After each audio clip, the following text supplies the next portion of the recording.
자, 세 번째 증명은요, 언약을 봐도 복음이 진리다, 이렇게 증명하는데, 이 언약이라는 얘기를 사도 바울이 왜 했느냐면은, 사도 바울이 지금 얘기하는 언약은 사회 우리의 생활을 얘기하는 겁니다. 여러분, 우리 생활에서 여러분도 이런 거를 철저하게 하시는지 모르겠어요. 선약 있잖아요, 선약.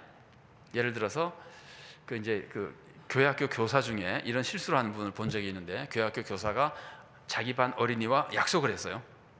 약속을 했는데 목사님이 급하고 중요한 일이 있다고 교사를 불러서 일 좀 같이 하자 그랬어요. 그러니까 선약을, 목사님 말을 들으려면 선약을 지킬 수가 없어요. 그럼 어떻게 해야 되죠? 선약을 지켜야죠. 목사님인데 사정을 얘기하고 어린이와 약속을 지켜야죠. 그런데 이제 실수하면은 어린이들이야 뭐 좀 기다려라 그러고, 아니면 어린이들이야 뭐 중요하지 않다고 생각하고 목사님 말씀만 중요하게 생각해서 선약을 어길 수 있는 경우가 있어요. 이게 교사 교육할 때 굉장히 많이 강조하는 것 중에 하나입니다. 저 같은 경우에는 그렇게 실수하는 경우들이 성도들이 적지 않아 있어요. 근데 예를 들면 사회법을 사도 바울이 얘기하는 겁니다. 너희들이 사회법을 봐라. 사회법을 보면은 먼저 계약을 맺었으면은 그 다음에 그 계약을 임의로 파기하고 다른 계약 맺을 수 있느냐? 여러분 뭐 집을 사거나 뭐 하거나 못 그러잖아요. 먼저 계약서를 딱 썼으면 끝나는 거 아니에요. 옛날에 우리나라의 그 고교 선수 중에 아주 초대어라 그래가지고 아주 슈퍼 학생이 있었어요. 고등학교 졸업할 때. 그래가지고 그 실업팀하고 계약을 먼저 했던가요? 제가 오비랑 먼저 실업팀하고 먼저 계약을 했는데 갑자기 대학을 가고 싶어가지고 한양대로 다시 계약을 했어요. 이쪽에 계약을 해놓고. 그런데 그걸 보고 이제 이쪽 프로팀에서 소송을 걸어가지고 이 사람 영구 프로 제명 선수가 돼버렸어요. 그리고 나서 여러 해 후에 이제 회복이 됐는데 그동안에 훈련을 제대로 못 받아가지고 야구 선수로 실패하고 말았어요. 고등학교 졸업할 때 우리나라 타의 추정을 불허하는 최고 선수였는데 이 계약을 잘못 맺는 바람에 누군가가 잘못 가르쳤겠죠. 고등학생이 뭘 알겠어요? 이중 계약을 해가지고 망해버렸거든요. 그러니까 사회법을 바울이 얘기하는 겁니다. 사회법을 봐라. 먼저 계약을 맺었으면은 이 계약 맺은 거가 먼저인 것이다. 그러면서 이제 사도 바울이 이 복음을 가르치는 겁니다. 자, 복음이 먼저 맺은 계약이냐, 율법이 먼저 맺은 계약이냐. 할례는 아브라함이 받았죠. 근데 아브라함이 의로워질 때도 믿음으로 의로워졌었죠, 그죠? 아까 얘기한 대로. 그 다음에 이제 계약법을 얘기할 때는 이 율법을 받은 거는 모세가 받았잖아요. 모세가 율법을 받았는데 하나님이 구원의 약속을 아브라함에게 베풀어 준 거는 아브라함이 모세보다 얼마나 더 빠를까요?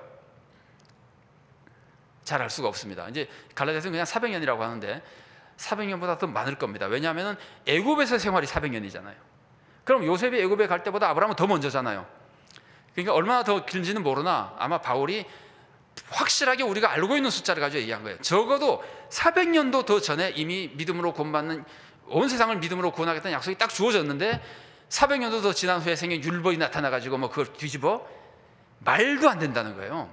그러니까 이 사회법의 계약의 원리를 가지고 아브라함이 증명하는 겁니다. 이 사람들을 꼼짝 못하게 증명하는 겁니다. 그러면서 우리가 여기서 이제 율법에 대한 얘기를 조금 해볼 필요가 있습니다. 율법은 왜 줬느냐 하면은, 율법의 특징을 바울이 가르쳐 주는 거예요. 율법은 왜 줬느냐 하면은 죄 때문에 준 것이다. 사람들이 자꾸 죄를 지니까 율법을 준 것이다. 그러니까 율법의 기능은요, 크게 세 가지가 있습니다. 첫 번째는 죄를 줄여줍니다. 여러분, 만일에 사실은 법이 없으면 죄가 없는 거예요.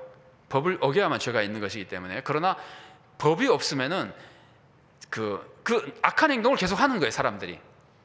예를 들어서 여러분 도로에 속도 제한이 있잖아요. 속도 제한이 있는데 속도 제한이 도로마다 좀 제한이 다 다르죠, 그죠? 근데 왜 그걸 다르게 합니까? 사람 덜 다치게 하려고 그러는 거잖아요. 그 법을 만든 이유가 사람들을 서로 다치게 하는 건 죄잖아요. 이웃을 해치는 거. 그 죄를 줄여주려고 법을 만드는 거예요. 그러니까 이런 거 다 빼버리면은 자유롭게 다닌다 그러면 자기 성질 나는 대로 막 빨리 다니고 이러다가 사고가 더 많이 날 거거든요. 그래서 법을 만들어 가지고 사고를 줄여주는 거거든요. 그러니까 원래 율법이 주어질 때 살인하는 자는 뭐 눈에는 눈, 이에는 이, 그래서 막 벌 주고 심판하고 막 이러라고 하는 이 법을 주는 거는 죄를 덜 짓게 만들기 위해서 하는 거예요. 첫 번째 율법의 목적은. 그러나 그런다고 해도 사람들이 죄를 안 짓는 건 아닙니다. 율법이 있어도 자꾸 죄를 짓습니다. 그러면은 율법의 두 번째 역할은 그 죄를 깨닫게 만들어주는 겁니다. 이 율법이 죄를 깨닫게 만들어주는 것이 얼마나 중요한지 사도 바울은 갈라디아서에서 그걸 제일 많이 강조해요. 율법의 목적은 죄를 깨닫게 해주는 것이다. 그래서 율법이 죄를 깨닫게 해주면은 드디어 내가 죄를 해결할 수가 없다는 걸 알기 때문에 예수님을 찾아갈 수밖에 없다는 거예요. 그래서 여러분 지금 성경은요, 그 세번역은 제가 잘 모르겠습니다.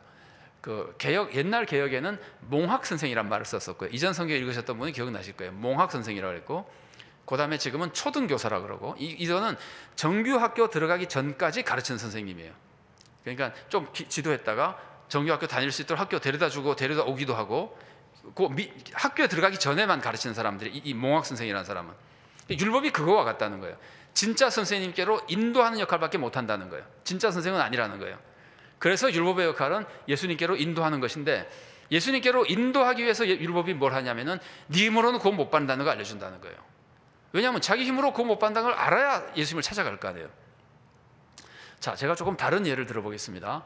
이 율법이 죄를 깨닫게 하는 역할은요, 비유로 말하자면은 그 검사기구와 같아요. 여러분 몸에 이상이 생겼잖아요. 몸에 이상이 생기면은 병원에 가시죠. 병원에 가서 제일 먼저 검사하죠. 병을 치료하려면 제일 먼저 무슨 병인지를 알아야 됩니다. 그럼 치료하잖아요. 그러면 검사를 하는데 처음에는 뭐 돈이 안 드는 걸로 검사를 했다가 그거로 도대체 파악이 안 되면은 점점 비싼 검사하죠. 그러면은 그 비싼 검사하는 기계들, 뭐 MRI라든가 뭐 예를 들면 이런 기계 같은 거는 기계가 엄청나게 비싸잖아요. 근데 그 어마어마한 기계로 검사를 하면 병이 낫습니까? MRI 많이 찍으면 병이 낫습니까? 안 낫잖아요. 그거는 그냥 검사만 하는 거예요. 근데 검사를 해서 어디가 아프다는 걸 딱 깨닫잖아요. 그러면은 어디가 아픈지를 알면은 그 의사를 찾아가는 거 아니에요.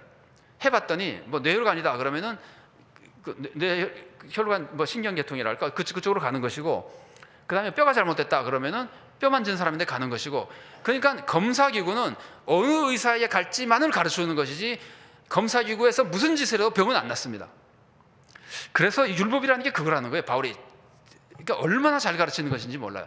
율법은 죄에 있다는 것을 깨닫게만 해주는 것이 율법이 죄를 없애주지 못한다는 걸 알려주는 거예요. 그런데 그걸 모르고 할례 받고 율법 행위에서 구원받으려고 그러니 얼마나 바보 같은 짓이에요.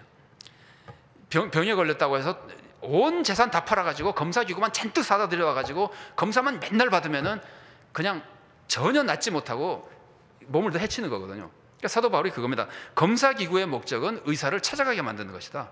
율법의 목적은 예수님을 찾아가게 만드는 것이다. 그리고 율법의 이제 세 번째 기능은 뭐냐면은 구원을 받은 사람, 구원을 받으면은 너무 감사해서 난 정말 하나님이 기뻐하시는 걸 하고 싶은데, 그러면은 율법이 그걸 알려주는 거예요. 하나님이 기뻐하시는 거 하고 싶어? 하나님이 이걸 기뻐하셔라고 알려주는 거예요. 이웃을 내 자신처럼 사랑하는 거, 어려운 사람들을 도와주는 거. 그러면 내가 정말 사랑하는 마음이 생겼을 때 율법에 따라서 하나님 뜻대로 사는 거예요. 그러니까 율법은 절대로 폐기되지 않습니다. 그래서 예수님이 율법의 한 점 한 획도 폐기되지 않는다는 거예요. 하나님의 뜻이니까. 그런데 그것이 구원해 주지는 못해요. 구원 받은 다음에 하나님 뜻대로 살도록 인도하고 돕는 겁니다.